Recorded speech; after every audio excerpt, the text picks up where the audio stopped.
வாருங்கள் நேயர்களே, கோகுலம் ஜோதிடம் அனைவரையும் அன்புடன் வரவேற்கிறது. நாம் இன்றைய பதிவில் பார்க்க இருப்பது, ஒருவருக்கு 4ஆம் வீடானது பலம் பெற்றால் தொடர் வளர்ச்சி காணும். 4ஆம் வீடு மனம் நாடும் சொத்துக்களையும் சுகங்களையும் அள்ளித்தரும் சுகபோக வீடாகும். பொதுவாக 4ஆம் வீடானது 10ஆம் வீட்டினை தனது கட்டுப்பாட்டிற்குள் வைத்திருக்கும் ஒரு அற்புதமான மிக முக்கியத்துவம் வாய்ந்த வீடாகும். அப்படித்தான் 4ஆம் வீடானது பலம் பெற்றவர்களின் ஜாதகங்களை ஆராய்ந்து பார்க்கும் பொழுது, திருவாய் அம்பானியின் ஜாதகத்தில் 4ஆம் வீடானது பலம் பெற்றிருக்கும் அமைப்பினை காண நேர்ந்தது. அதனைத்தான் இந்த பதிவில் உங்களோடு பகிர்ந்து கொள்ள இப்பதிவினை பதிகிறேன். வாருங்கள், திருவாய் அம்பானி ஜாதகத்தினை பார்வையிடுவோம். இவர் பிறந்தது தனுசு லக்னம். லக்னத்தில் சூரியன், சந்திரன், மகரத்தில் சனி, கும்பத்தில் ராகு, சிம்மத்தில் செவ்வாய், கேது, கன்னியில் குரு, விருச்சிகத்தில் சுக்கிரன், புதன். ஒவ்வொரு பதிவிலும் எனது ஆராய்ச்சியில் தோன்றிய பஞ்ச பரிவர்த்தனை யோகங்களை பற்றி குறிப்பிட தவறுவதில்லை. இந்த ஜாதகத்தினை பாருங்கள். என்ன யோகம் இவருக்கு உதவுவது என்று சொல்ல முடியுமா? நிச்சயமாக யாராலும் சொல்ல முடியாது. இவருடைய ஜாதகத்தில் எந்த வலிமையான யோகங்களும் இருப்பதை காண முடியாது. இவர் பிறந்த லக்னத்திற்கு 8ஆம் அதிபதியான சந்திரன் லக்னத்தில் என்ன பலனை இவருக்கு கொடுத்து விட முடியும்? சற்று யோசித்து பாருங்கள். இவருடைய தொழில் ஸ்தானமான கன்னியில் குரு. பார்த்தவுடன் சொல்லிவிடுவார்கள், இவருக்கு தொழில் அமையாது, தனித்தந்தனன் என்ற பழமொழிக்கேற்ப தொழிலை கெடுத்து விடுவார் குரு எனவும் சொல்லிவிடுவார்கள். ஆனாலும் பாருங்கள், இவருக்கு எனது பஞ்ச பரிவர்த்தனை ஆராய்ச்சியில் கிடைத்த யோகங்களில் ஒன்றான ஸ்ரீ பிரம்ம யோகம் இருக்கிறது. இதனைத்தான் நான் பல பதிவுகளில் சொல்லி வருகிறேன்.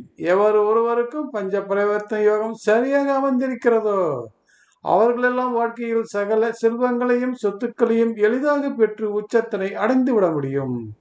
இன்றைய பல பிரபலங்களின் ஜாதகங்களில் திடீர் யோகமே பஞ்ச பரிவர்த்தனை யோகங்களினால் கிடைத்ததே ஆகும் என்பதை மறுக்க முடியாது.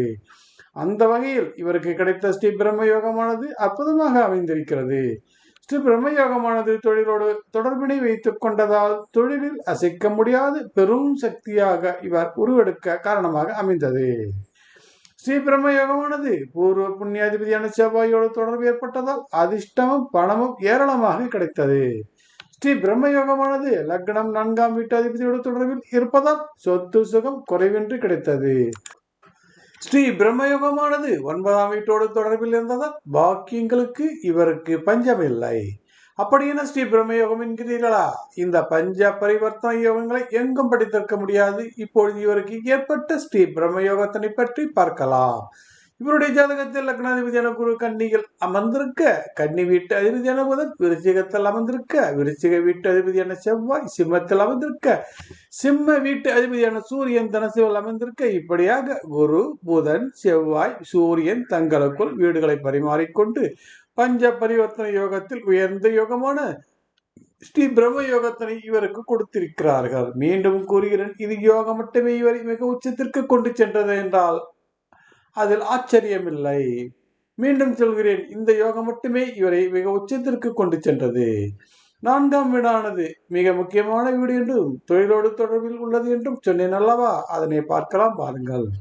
தனுசு லக்னத்தில் பிறந்த இவருக்கு 4ஆம் வீடானது மீனமாகிறது. தனுசு லக்னத்தின் ஸ்தானாதிபதியான சனி, தனஸ்தானாதிபதியான சனி 2இல் அமர்ந்து 4ஆம் வீட்டினை பார்வையிடுகிறார். தனுசு லக்னத்தில் லக்னாதிபதியான குரு 10இல் அமர்ந்து 4ஆம் வீட்டினை பார்வையிடுகிறார்.